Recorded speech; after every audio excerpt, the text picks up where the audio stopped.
that's my ex-girlfriend. She ended up finding me on Instagram. So worry about her. T-talk all around. It's who ran to pick that up with him. It was just so emotionally draining. And I felt bad for him. Mind you, he had never posted me.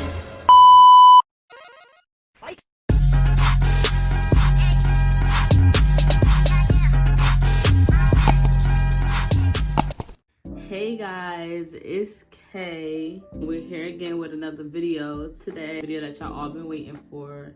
The story time about my crazy obsessed walking red flag ex. Yeah, so we finna get into the nitty gritty. All right, so it's a full disclaimer. The beeping, you know, the little fire detector, whatever. Yeah, I put new batteries in it. It's still beeping. I don't know what to do. If y'all got some suggestions for me to do, let me know. Because it's just beeping, beeping, beeping. Y'all just gonna be hearing the beep. I'm sorry in advance.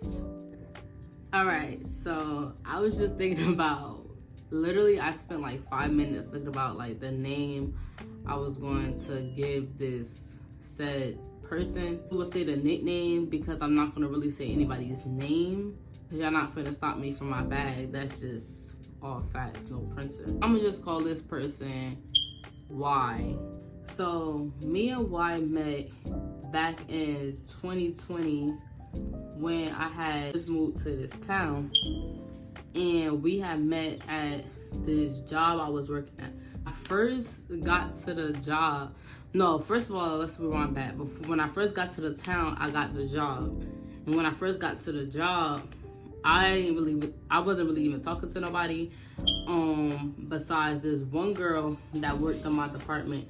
You know, we was cool, and then I had ended up meeting him because he worked in another department. I worked in one department, he worked in the other department, and within the grocery store, our departments was very close, and I would go over there from time to time.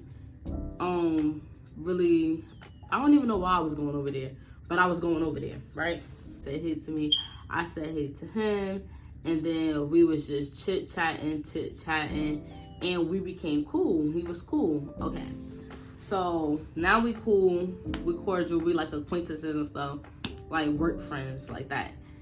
I ended up coming into the store. It was like one of my day off. I had my son with me, and he was talking to me, and he was thinking my son was, he thought my son was like my little brother or something like that. And I'm like, no, this my kid, da-da-da. And then he was like, oh, that's cool, stuff like that. And I think he was like, oh, why you didn't mention you had a kid when we first was talking, like when we first met? And I was just like, I mean, you ain't asked. And it wasn't something that the conversation was on. So after that day, we had exchanged numbers. So now we exchanged numbers. So now we're not just talking inside of work, we're talking outside of work. And it was cool. We're at the timeline. So I met him. I started working at the job in March. We was cool. We was friends. All that stuff. A couple of weeks went by. He was feeling a kid, and I was feeling him. So I was like, okay, you know, we could date.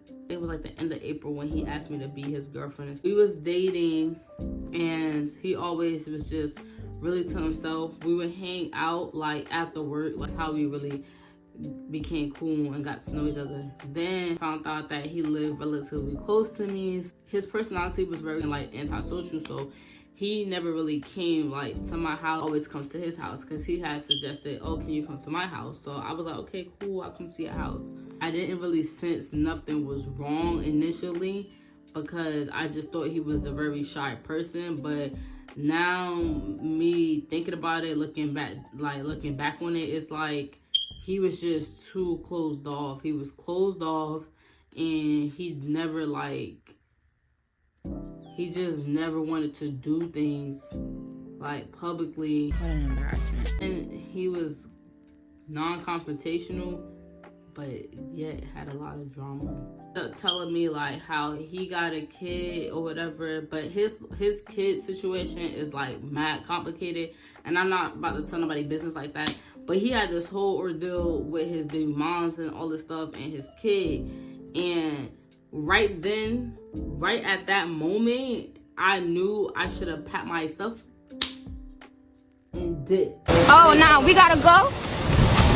right out of there, really not making sense. It was almost like, you're telling me this and I'm not understanding, because I'm a mother and I'm in the, you know, I got a baby dad as well, but our situation is not complicated because we're not together. I'm taking care of my child and he's, you know, taking care of his child. So when he was telling me his little situation, it was just not really adding up, but I took it with a grain of salt because I was just like, I don't know what his ordeal was prior to that. So I'm just like, you know, whatever. Another thing that kind of was off-putting about him was just that when he started to like open up, he was just always sad. Tried to use the sadness as like to like clean. And I'm not saying like, oh, I don't like clingy people, but when you need somebody to cling on to, like the environment becomes a little toxic. You're dependent on their emotional state, physical state, all of that to keep you going. That's how it felt. But again, I put that to the side because it was, you know, only the first month. I opened up to him about some stuff, but every time I said something, he had to come back with a sad sob story. And it's like, it was almost like a tick for tat. And I'm like, okay, this is trauma bonding right here. Like, this is trauma bonding right here. And this is not normal. And I don't think we have to trauma bond to have a relationship. But it was almost like he wanted me to feel, it was almost like he wanted me to feel like, how do I explain it? He wanted me to feel like how he felt. Like, he wanted me to feel so sorry that, you know, I'ma, you know, stay. And he would always ask me about, like, you know, my past relationships and stuff and how I am and stuff like that. He would ask that, and then I would tell him, and then he'll be like, oh, he was like, oh, I belong to the streets and stuff like that, and I never settled down. Like, he would just say little things like that, almost like it was a competition. I'm like, bro, well, are we dating or like is this a game? We're still in April going into May. We're going to jump to, I want to say, June. Still dating. I was over his house and we were outside and we were chilling. All of a sudden, this car pulled up, right? Car pulled up, a girl hopped out the car. So I'm just talking to her and she all riled up. So she was just like, excuse me, can I speak to him? And I'm like, is you talking to me? And she just like, I need to speak to him. So I was like, because one thing about me, I'm gonna let the situation unfold because it's gonna tell me everything I need to know. So I had, you know, went ahead and excused myself, and I went into his house, and I was sitting with his people. I guess she got to arguing with him and all this stuff. They, I guess, going back and forth. I don't know what transpired while they was outside because I'm inside at this point. I just know that they were arguing. He comes in, he tell his people like, yo, get her. She put her hands on me. I'm finna put my hands back on her. This was my first time going to his house. So all of this is transpiring while this is my first time at his house and I'm his, you know, said girlfriend. I was like, oh, okay. So I don't know what this is all about. And I was about to go home. His people was like, oh no, don't leave. You don't gotta worry about her. He came back inside. She had left. And once everything calmed down, and upstairs, and I was just like, oh, so you want to explain, like, cause I'm not finna be here if, you know, you got some other stuff going on. Cause if you got some other stuff going on, I don't need to be here. We don't even need to be in a relationship for real.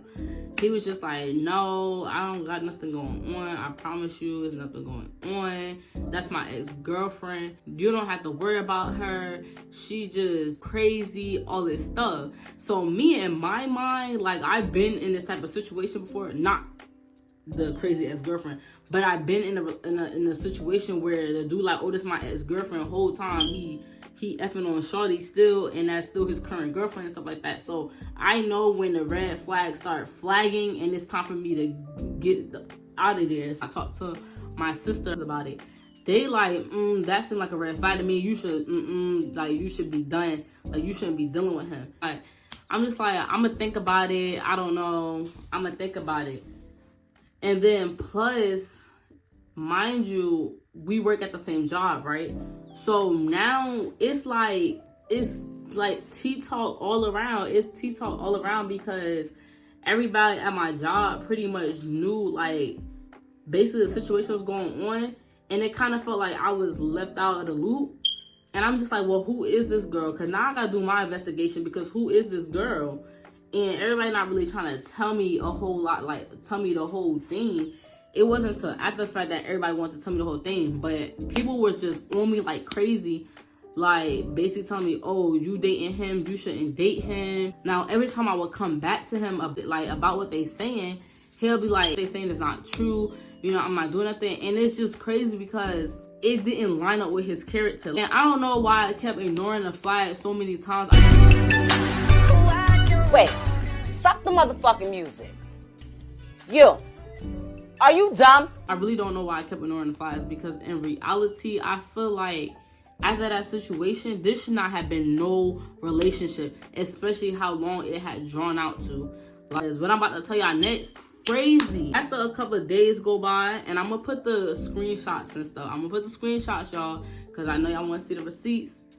After a couple of days go by, right, the girl who came to his house, she ended up finding me on Instagram. She ended up finding my Instagram. Mind you, he had never posted me. He had never posted me on his Instagram. I don't think he had ever posted me on his story, and I have never posted him on mine. I happened to be checking the request that day. June 5th is when she sent me the whole thing. She was like, listen, I'm in a hospital. You can either answer her text or my phone. I don't have it at the time. I'm in pain. I'm not feeling it. She put any laughing emojis. Let me tell you a little background. Girl said she was in the hospital because after she left from that day, from his house, from arguing with him, she said that she was involved in a car accident and all this stuff like that. I don't know. It's allegedly. I don't know if she was really, because I don't know this girl, right? So, and who she talking about when she said, like, oh, you can either answer her text, she talking about her cousin. Quotation marks. So that's why I'm not really, this girl probably wasn't even an accident. I don't know. She ended up messaging me again. And as y'all can see, it says, accept the message, block, delete, or accept. I ain't never accepted this girl thing. That whole I'm coming to you woman to woman is dead. Let me get back into it. So she was like, hey, it's not gonna say her name. I just wanna let you know that I'm sorry for my cousin. She a handful. Most of my family is crazy, I guess. That's where I get it from. But anyways, listen, I don't have no beef with you. I really don't.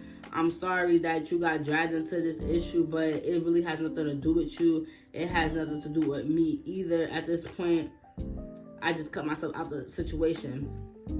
She was like, but yeah, I text you yesterday, so she can leave me alone, so I can just send her a screenshot so she can just leave me alone, all this stuff. Reason why I packed my stuff and left. I'm so emotionally tired. I'm mentally tired. I'm exhausted. So this June, that's June 5th when she sent that message. And then she go on to say, if you want him, honestly, I don't give a F, because I'm not with him anymore. All I can say is keep him happy, level-headed. She messaged me all of this stuff, right? And this was after her cousin, because I'm going to get into the cousin part. But she messaged me all of this stuff after her cousin, me and her cousin basically went back and forth on Instagram, right? Hold on. Hold y'all thought right there. Hold y'all thought. Same freaking day, this the cousin. She going message me and be like, hey, no beef or nothing, but who you saw today was my cousin. When I just want to know what happened, because now she in the hospital. She got in a car accident after seeing you with him. I'm trying to get upset at the situation before I know the whole story. First of all, who are you? At this point, look at this. This is all her. I did not even respond. But they blowing up my DMs like heavy. Leave me the fuck alone! Like on me heavy. And I'm not gonna argue about no mans. You want them, you could have them. She was just like, you his girlfriend, oh boy. Because how their messages are showing distant receipts. He was cheating on her and I need to know before my family calls some stuff. So please tell me. Let me see these receipts. And then y'all saying like, oh, he was cheating and stuff like that. And he claiming that that's his ex and it's crazy. So I'm in the midst of it. I'm not knowing what to do. And I'm like, y'all got me in drama and I'm too fucking grown for drama. And I'm not doing it with y'all. Like, So I would just like to point out, it was a lot of back and forth. So I had to just really cut all of that part out because it was just unnecessary drama. What ended up happening was that the girl ended up lying. The cousin ended up not being a real person. It actually was a fake page by the ex-girlfriend. And she was making up all of the drama or whatever she was saying. Moving on. Everybody know, I do social media. I'm a content creator, whatever the case may be, even when I'm inconsistent, whatever case. But in that year, I was consistent. I was on my grind. I was on my hustle. I'm always up on my YouTube, always up on my social media. He didn't like that type of stuff. He wasn't on that type of timing. Like, if I say I'm your girlfriend, if I say I belong to you, I'm yours, and da-da-da, I mean that. Stamp that on my heart. Like, I'm not going to be out here be disloyal, none of that. But I don't know. He was mad insecure. So every time I would post something, it was, oh, why you didn't send this to me? Oh, why you didn't da-da-da? Oh, who did this? Oh, who hurt that? So it was just a lot. Fast forward, the other job that I was working at, the job that we was working at together, and I went to another job. And then I was telling him about the other job, and then he took it upon himself to go ahead and apply to the other job, to the job that I had left to go to, and he had applied to that job. So now we working at that job together. Thank the Lord that we was working different shifts, because it was like, you could have went to any other place in this whole state, but you decided to go to this job that I'm at now. Now at this job, it was always constant drama. Like, he was always looking for an excuse to want to argue. Couldn't talk to nobody, socialize with nobody. It was always something. Like, he didn't really want me socializing with my friends because he felt like they was just telling me to leave him and all that stuff like that. And the only reason why I just kept hanging on and I kept staying is because I felt bad. I felt bad for him genuinely, and he would always tell me about all of these stories and how he was down bad and how some traumatic stuff really happened to him. So I'm just feeling bad and I'm eating this up. I was really stuck because I felt like if I left, if something happened to him, I feel like all the guilt, I feel like all the guilt was going to be on me. The relationship stopped being fun once we were 6 months in, because it was just, that's when it was really becoming too much and just really depressed. I'm a mother. I'm already taking care of another human being who is dependent on me, who needs my attention. With my ex, he was just really like a child, and I was just like, I'm one person. I'm a young adult. I'm one person. I'm already a mother. I cannot take care of you. I cannot be your mother. I can't do all of that. I just can't do all of that. I'm not mentally there.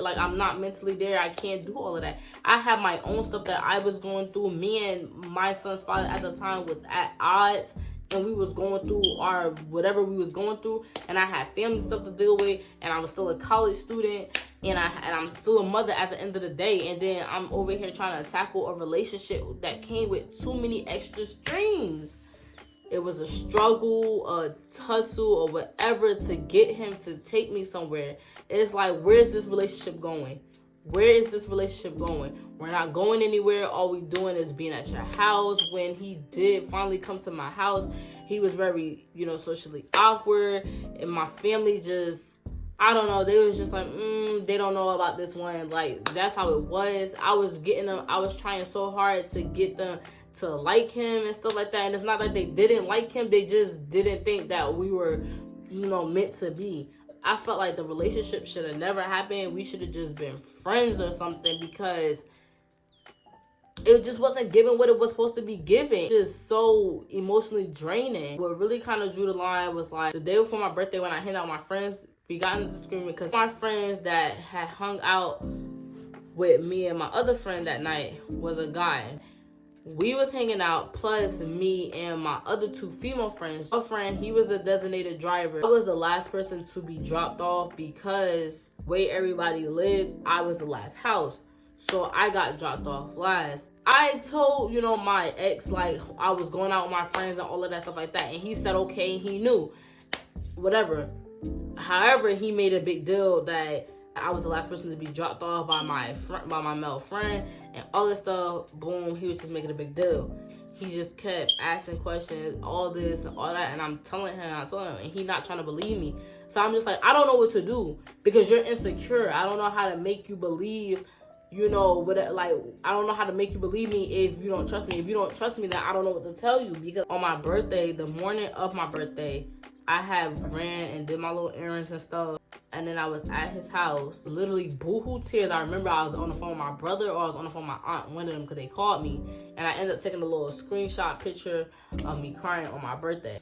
I was crying on my birthday because he was making me feel like shit the whole entire day. Like, it's my birthday. He said he was not making a big deal about yesterday.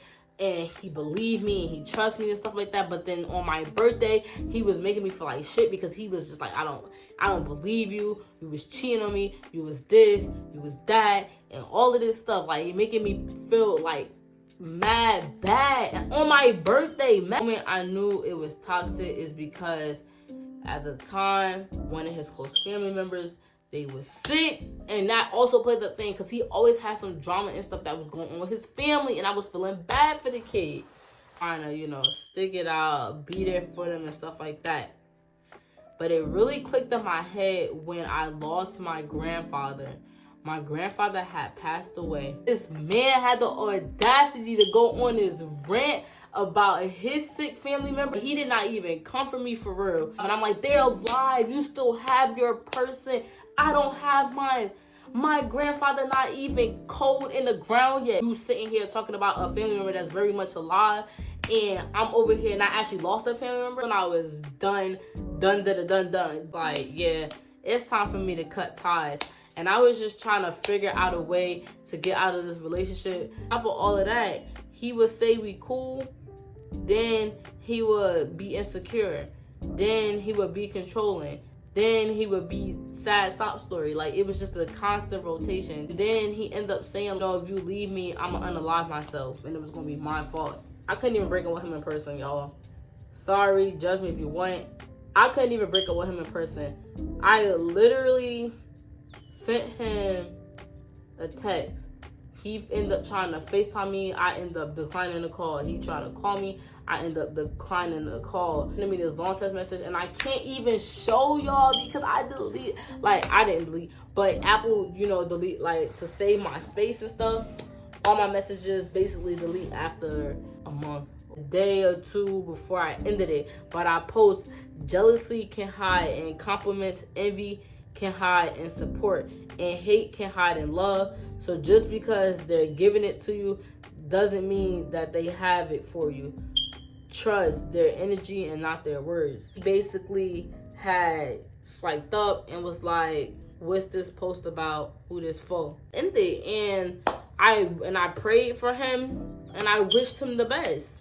I had a life to live, and I couldn't be tied down like that. Tied down to that negative energy. It was crazy. Like, just know your girl Kaee is in a better situation now. Anyways, thank y'all for watching my video. If you like the video, give it a thumbs up. Let me know what y'all think about this situation, when I should have left, and all y'all opinions. Drop it in the comment section below. Make sure you share this video with a friend and a friend, tell a friend to a friend. And be sure to subscribe and hit that notification bell. Bye.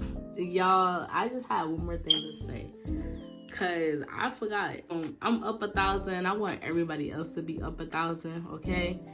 I don't condone bullying or violence, and I do wish everybody the best of luck. Like, for the ex-girlfriend, I hope she healed and she stayed prayed up or whatever. And for my ex-boyfriend, I hope he healed and he's prayed up, because everybody needs some type of positivity in their life. Because I want everybody to win.